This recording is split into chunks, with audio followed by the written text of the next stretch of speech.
Hi, I'm Dave Boddington. I represented Great Britain in 1968 in Grenoble in the Winter Olympics in ice speed skating. I first started skating when I was 9 or 10, I think. I started figure skating. I found it quite boring. I played hockey, that was okay, but the hockey team wasn't too good at that time in Birmingham, so eventually I joined the speed skating club.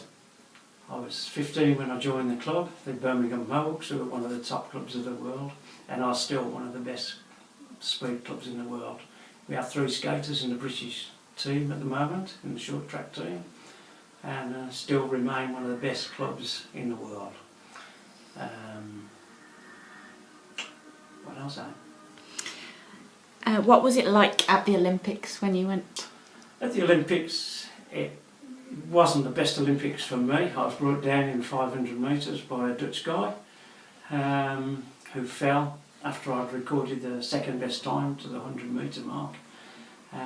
He was racing inside me, a guy named Jan Bos, and he brought me down. I cut my leg. I tried to race in 1500, but I couldn't really do it and shouldn't have really tried. But you got one chance at the Olympics, and that's what you want to do. So you have to sometimes go to the line, because that's what it's all about. If you don't go to the line, you won't win races.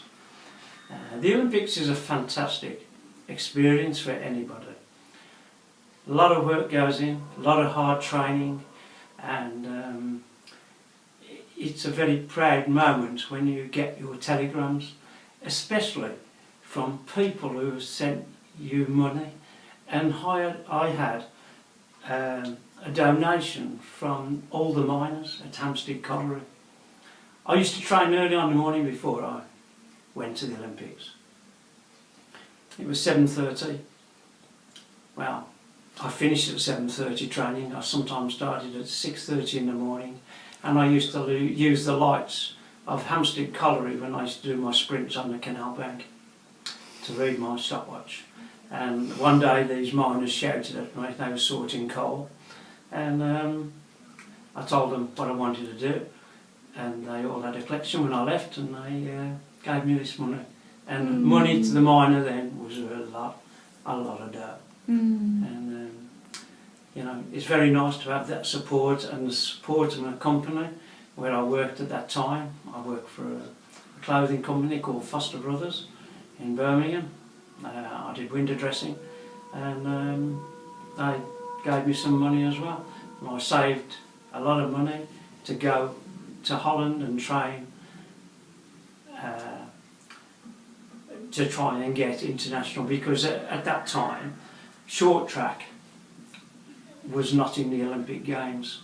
So that was my main sport, short track, but of course it wasn't recognised internationally, so we had to go to Holland and Germany and train to get recognition to race in the Olympics and to race in the European Championships, etc. You know, it's a great experience. Never regretted it, and some of my friends that didn't do it regret not doing it. So to anybody that wants to get into sport, don't wait. Go do it.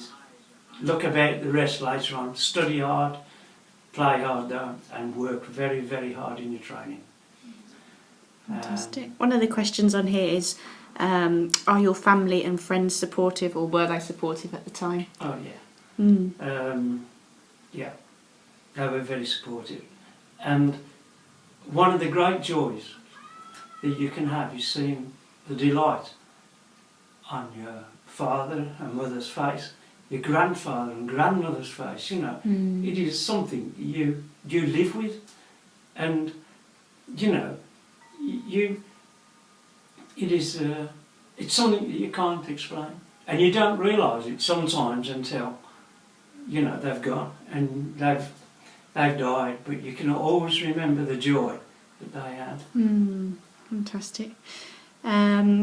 What was it here? What advice would you give to aspiring speed skaters? Join a good club. That is the first thing to do. If you're in Birmingham, joined the Mohawks. There's 2 clubs now, I believe, in Birmingham, the Solihull Club, the Solihull Mohawks. That was the club I belonged to, but it was the Birmingham Mohawks at that time. But also Silver Blades now, well, the old Silver Blades, I think it's called Planetised, there is a new club just forming there. And that's a club where Wilf O'Reilly trained. I coached Wilf O'Reilly from 11 until he won his World Championship in '92. He presented the last Olympics, didn't he? The last ones that have just He gone. presented the Olympics, yeah. Will is now working for the Dutch Association. And he works for the BBC as well, of course, with Hugh Porter on the commentary and things. So, but Will won 2 gold medals, demonstration sport in '88, and him along with a guy named Julian Green, who went to the Olympics in '88 as well. He did long track. Now Julian Green is a top coach in his own right, and it's one of the things that you take along with you as a skater. I had great success, but as a coach I had great success and I had great athletes to work with. And now the athletes themselves that I coached are now top coaches in their own right. Julian Green who coached Jeremy Witherspoon, who still, I believe, holds the world record, the 500 metre record on the long track. I mean, it is, and he has many other people coming through his squad. He lives in Canada now, in Calgary, and he's a top coach of the world, you know. And it's nice to have that input from my experience of just going to university and studying sports science and sports physiology at Birmingham University, just the way it's all developed and how many people are having an input into the skating world, you know, the short track skating world. Fantastic. Okay, one last question. What was your favourite moment in your speed skating career? Yeah.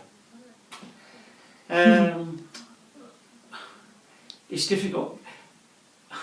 There's lots, but I think one of the best moments, I suppose, was in my speed skating career. When I was skating, there's many.